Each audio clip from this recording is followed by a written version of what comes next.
मेरे चैनल पर आपका स्वागत है। आज का विषय है ताओवाद, प्रयास न करने की कला। जो पैरों की नोक पर खड़े होते हैं वे मजबूती से नहीं खड़े हो पाते। जो आगे बढ़ने में जल्दबाजी करते हैं वे बहुत दूर नहीं जा पाते। जो दूसरों से आगे निकलने की कोशिश करते हैं वे अपनी चमक खो देते हैं। लाओ त्जू। जब हम बेहतर होने की कोशिश करना बंद कर दें तो हम आगे कैसे बढ़ सकते हैं? बहुत से लोग अपने जीवन को बेहतर बनाने का प्रयास व्यर्थ में करते हैं और उन्हें शंकास्पद परिणाम मिलते हैं।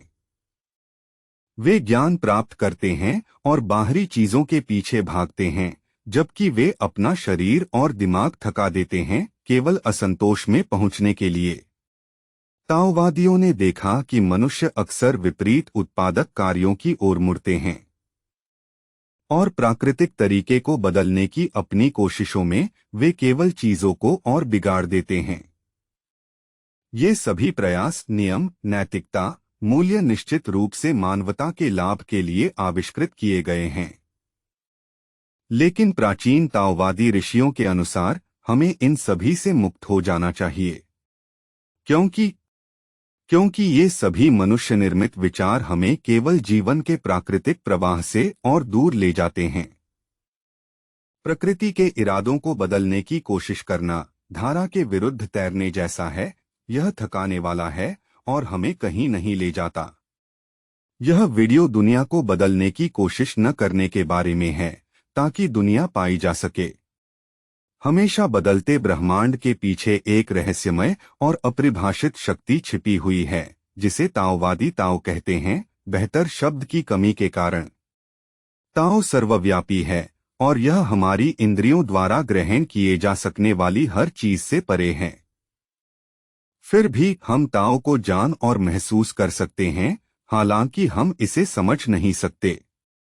यह मनुष्य के उन दुखद प्रयासों को प्रतीकित करता है जो उनकी समझ से परे चीजों की अवधारणा बनाने का प्रयास करते हैं। वे नाम, श्रेणियां इस्तेमाल करते हैं, चुनते हैं और अंतर करते हैं, लेकिन ब्रह्मांड कैसा है इसे समझने में विफल रहते हैं। इसलिए वे एक भ्रम पैदा करते हैं, एक कृत्रिम वस्तु जो मनुष्यों के लिए जीवन को समझने योग्य बनाती है। लेकिन समझने की कोशिश करते हुए वे ताओ को खो देते हैं। 5 रंग आंखों को अंधा कर देते हैं। 5 स्वर कानों को बहरा कर देते हैं। 5 स्वाद जीभ को स्वाधीन कर देते हैं। लाओ त्से ने अपनी पुस्तक ताओ ते चिन्ह में लिखा है, इसलिए रंगों, स्वरों और स्वादों को व्यवस्थित करके हम अपनी समझ को बढ़ा सकते हैं, लेकिन हम इसे सीमित भी करते हैं क्योंकि इन निश्चित अवधारणाओं के बाहर इतनी अधिक चीजें हैं। यही बात मनुष्यों की प्रवृत्ति के लिए भी सही है, जो सब कुछ के लिए अटल नियम बनाते हैं ताकि उन्हें नियंत्रण का एहसास हो। फिर से ऐसा करके हम खुद को सीमित करते हैं, क्योंकि दुनिया निरंतर बदल रही है और जो आज काम करता है कल काम न कर सकता है।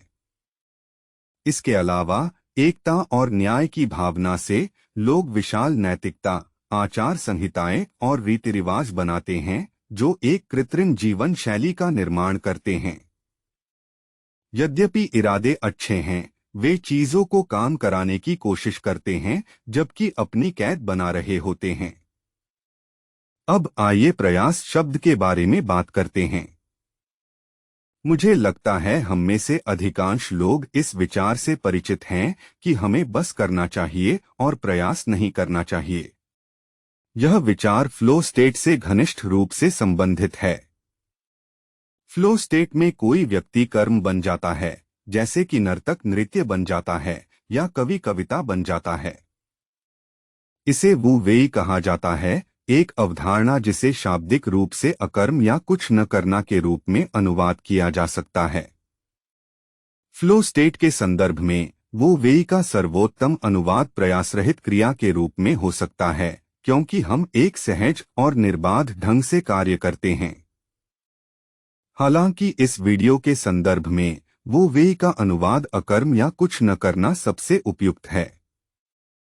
शाब्दिक रूप से कुछ न करना को अक्सर अनुत्पादक और एक बेकार अस्तित्व के रूप में देखा जाता है, जिसमें कोई प्रगति नहीं होती। लेकिन ताओवादियों के अनुसार यह सच्चाई से काफी दूर है। जब हम यह ध्यान में रखते हैं कि ब्रह्मांड प्रवाह और एंट्रोपी की स्थिति में है, तो हम महसूस करेंगे कि जीवन के प्राकृतिक प्रवाह में हमेशा प्रगति होती है। इसलिए बल प्रयोग करने और खुद को थकाने के बजाय, जो आज की संस्कृति की पसंदीदा विधि है, हम बुद्धिमत्ता का उपयोग करके जीवन के माध्यम से बहुत आसानी से यात्रा कर सकते हैं। क्योंकि क्या यह सही नहीं है कि अक्सर समस्याएं खुद हल हो जाती हैं? और कार्रवाई करने से हम अक्सर चीजों को और बिगाड़ देते हैं। जब हम चीजों को बेहतर बनाने का प्रयास करने में अपना समय बर्बाद करते हैं, तो हम स्वाभाविक प्रवाह से दूर हो जाते हैं। हम बार बार ऐसे तरीके से काम करते हैं जो ताओवादियों के अनुसार अप्राकृतिक हैं, और ऐसा करते हुए अपने शरीर और मन को बर्बाद करते हैं। तो फिर हम ऐसा क्यों करते हैं? इसका बहुत कुछ इस बात से जुड़ा है कि हम किसी विशेष चीज को कितना मूल्य देते हैं। उदाहरण के लिए, जब हम गरीबी से घृणा करते हैं लेकिन पैसे और प्रसिद्धि चाहते हैं, और जब हम अकेलेपन से घृणा करते हैं लेकिन किसी चीज का हिस्सा बनना चाहते हैं।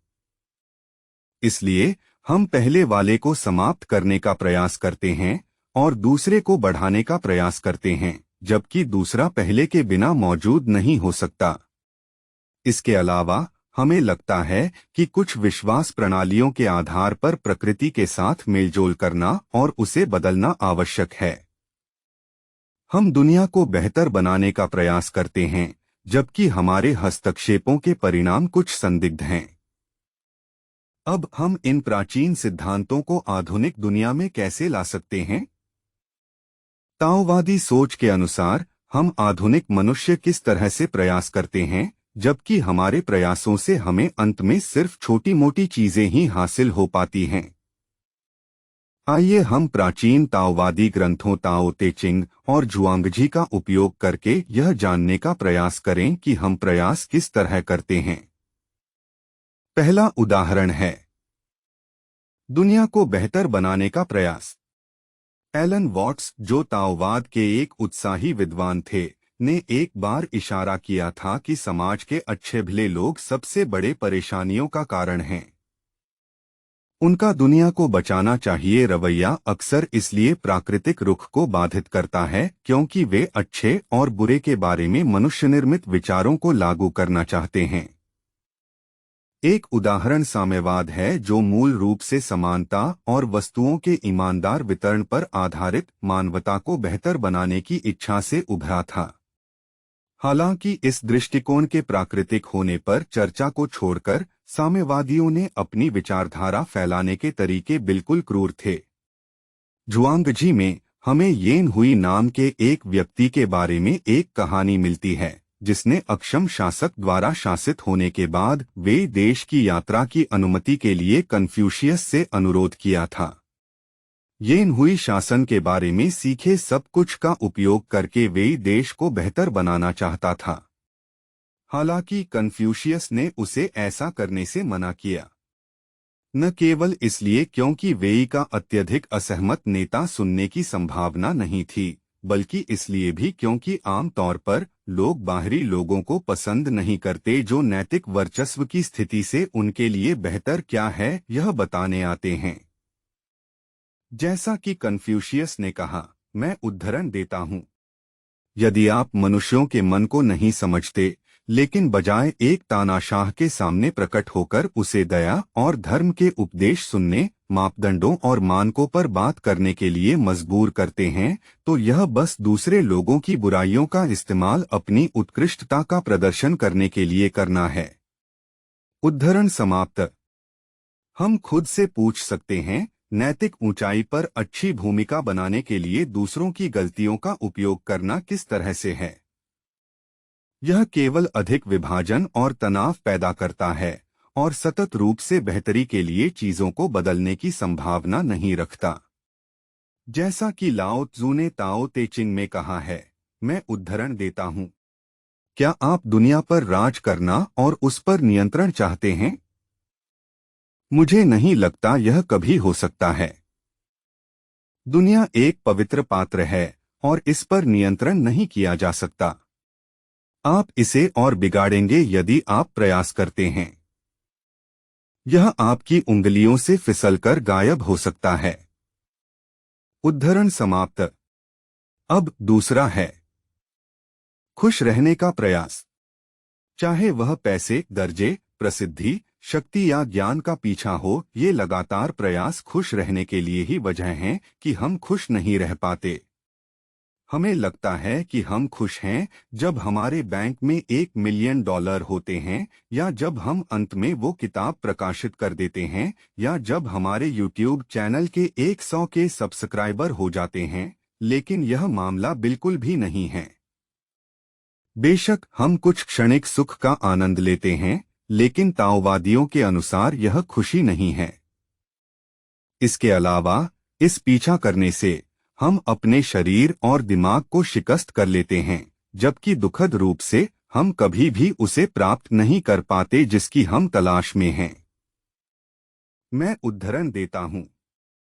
यह वह है जिसे दुनिया सम्मान देती है, धन, प्रतिष्ठा, लंबा जीवन, अच्छा नाम। यह वह है जिसमें दुनिया खुशी पाती है, आराम का जीवन, स्वादिष्ट भोजन, सुंदर कपड़े, खूबसूरत दृश्य, मधुर ध्वनियां। यह वह है जिस पर यह नजर उतारती है, गरीबी, नीचता, जल्दी मौत, बुराना। यह वह है जो इसे कड़वा लगता है, एक जीवन जिसमें आराम नहीं, एक मुंह जो स्वादिष्ट भोजन नहीं पाता, शरीर के लिए कोई सुंदर कपड़े नहीं, आंखों के लिए कोई खूबसूरत दृश्य नहीं, कानों के लिए कोई मधुर ध्वनि नहीं। वे लोग जो ये सब नहीं पा सकते बहुत परेशान रहते हैं और डरते हैं। यह शरीर को संभालने का मूर्खतापूर्ण तरीका है। अमीर लोग कारोबार में भागदौड़ करके अपना समय बर्बाद कर देते हैं और जितना वे कभी उपयोग नहीं कर पाएंगे उतना धन इकट्ठा करते हैं। यह शरीर को संभालने का सही तरीका है। उद्धरण समाप्त। जब खुशी का पीछा करना एक अंधी गली है, तो हमें इसके बदले क्या करना चाहिए? चलिए, ताओवादियों ने हमें कुछ सुझाव दिए हैं, लेकिन उनमें जाने से पहले आइए तीसरे पर नजर डालते हैं, कुछ और बनने का प्रयास। जुआंगजी हमें जानवरों और हवा के बारे में एक कहानी बताता है जो एक दूसरे की जन्मजात विशेषताओं को लेकर जलते हैं। सेंटीपीड इस तथ्य के लिए सांप से जलता है कि वह पैर के बिना भी चल सकता है, लेकिन सांप हवा से जलता है क्योंकि वह बिना किसी शरीर के लंबी दूरी तय कर सकती है। हालांकि हवा का तर्क है कि उसे रोकने के लिए सिर्फ एक उंगली या पैर की जरूरत होती है। सबके सब मिलाकर प्रकृति ने हर चीज को उसकी अपनी विशेषताओं से निर्मित किया है। कोई दूसरे से बेहतर नहीं है, केवल निर्णय ही ऐसा बनाता है। इसीलिए हमें खुद को बदलने की जरूरत महसूस होती है, बस एक आदर्श के अनुरूप बनने के लिए। गोरी त्वचा वाले लोग सुनहरा होने की कोशिश करते हैं, जबकि पूर्वी एशियाई यूरोपियन दिखने की कोशिश करते हैं। भूरे लोग ब्लॉन्ड बनने की कोशिश करते हैं और ब्लॉन्ड भूरे बनने की कोशिश करते हैं। इसके अलावा हम खुद को बदलने की कोशिश करते हैं क्योंकि हम किसी कृत्रिम मानक के अनुरूप बनना चाहते हैं, बस फिट होने के लिए, क्योंकि जब हम नहीं बन पाते तो हमें दोषी माना जाता है। इसलिए छठी उंगली काट दी जाती है, बस 5 उंगलियों के मानक के अनुरूप होने के लिए। हम बस वैसे क्यों नहीं रह सकते जैसे प्रकृति ने हमें बनाया? यह कितना आसान होता। हर कोई और हर चीज किसी न किसी रूप में पूरे में अपनी जगह रखती है, और इसे बदलने की कोशिश करके हम दुनिया को असंतुलन में डाल देते हैं। मैं उद्धरण देता हूं। जब लोग चीजें सुंदर देखते हैं तो बदसूरती पैदा हो जाती है। जब लोग चीजें अच्छी देखते हैं तो बुराई पैदा हो जाती है। अस्तित्व और अनस्तित्व एक दूसरे को उत्पन्न करते हैं। कठिनाई और आसानी एक दूसरे की पूरक होती हैं। लंबाई और छोटाई एक दूसरे को परिभाषित करते हैं। ऊंचाई और नीचाई एक दूसरे के विपरीत होते हैं।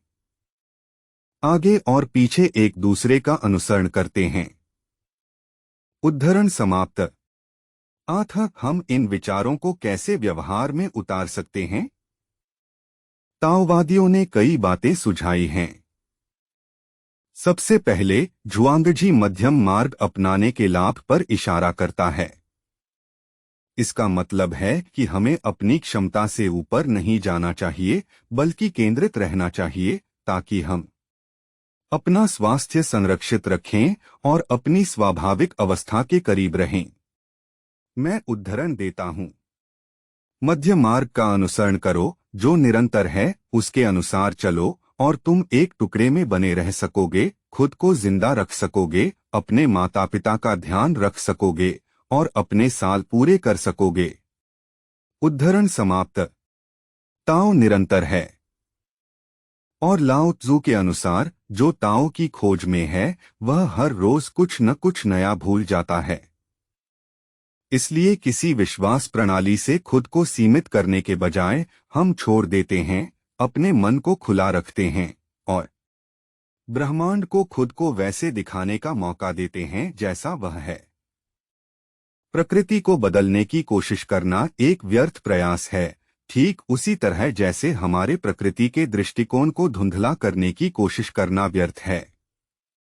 ज्ञान में वृद्धि की बजाय हम ज्ञान को छोड़ देते हैं, जब तक कि हम आंतरिक शांति की अवस्था तक नहीं पहुंच जाते।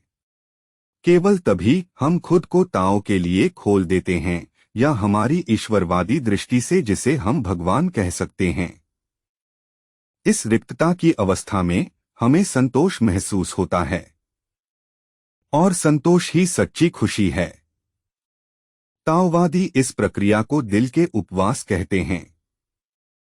हर रोज कुछ न कुछ भूलकर ताओवादी अकर्म तक पहुंच जाता है। यह प्रयास न करने की कला है, जबकि कुछ भी अनकिया नहीं रह जाएगा। देखने के लिए धन्यवाद। धन्यवाद। धन्यवाद।